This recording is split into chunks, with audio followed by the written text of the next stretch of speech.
यार काफी अरसा हुआ है, अतापाई नहीं देखी है। पहली दफा ये बंदा ये रोजाना आता है, इसको मैं जानता हूँ क्योंकि ये मेरे साथ ही होता है। मरबत साहब ये लगा लें, ये माइक। अच्छा ये जो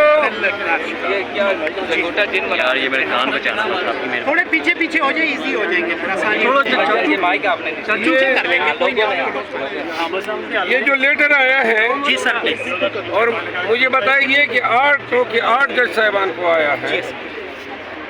ये ऐसी हरकतें माजी में नून करती आई है और मेरा ख्याल है कि कल जो सज़ा मुअत्तल हुई है तो पूरे हाई कोर्ट को इन्होंने धमकी दी है। इसकी हम शदीद अल्फाज में मज़म्मत करते हैं। ये PMLN जो हैं जिस तरह पंजाब में आजकल कर रहे हैं या 2 सालों से कर रहे हैं, ये दहशतगर्दी की वारदातें हैं, दहशतगर्दी अवाम के साथ करते आए हैं।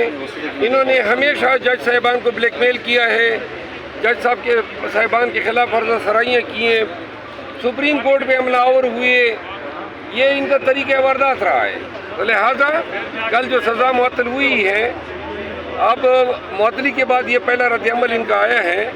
आप लोग गवाह रहें, ये और इनकी लीडरशिप इन 6 जज साहिबान के ख़त के लेटर पे इंतहाई गैर अखलाकी रवैया अपनाएगी।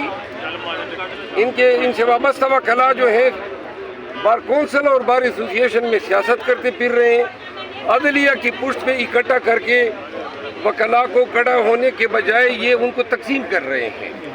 तो लिहाजा हम ये चाहते हैं कि सुप्रीम कोर्ट में दूध का दूध और पानी का पानी हो, और जज साहिबान के खिलाफ जो कैंपेन हुकूमत ने शुरू की है, बिलखसूस 6 जज साहिबान, देखिए ये पाकिस्तान तहरीक इंसाफ का काज नहीं है अकेले, ये पूरी कौम का, तमाम सियासी पार्टीज़ का काज है। तो लिहाजा हम बैसियत पाकिस्तानी, बैसियत वकील इन जज साहिबान की हिमायत कर रहे हैं। 6 तारीख की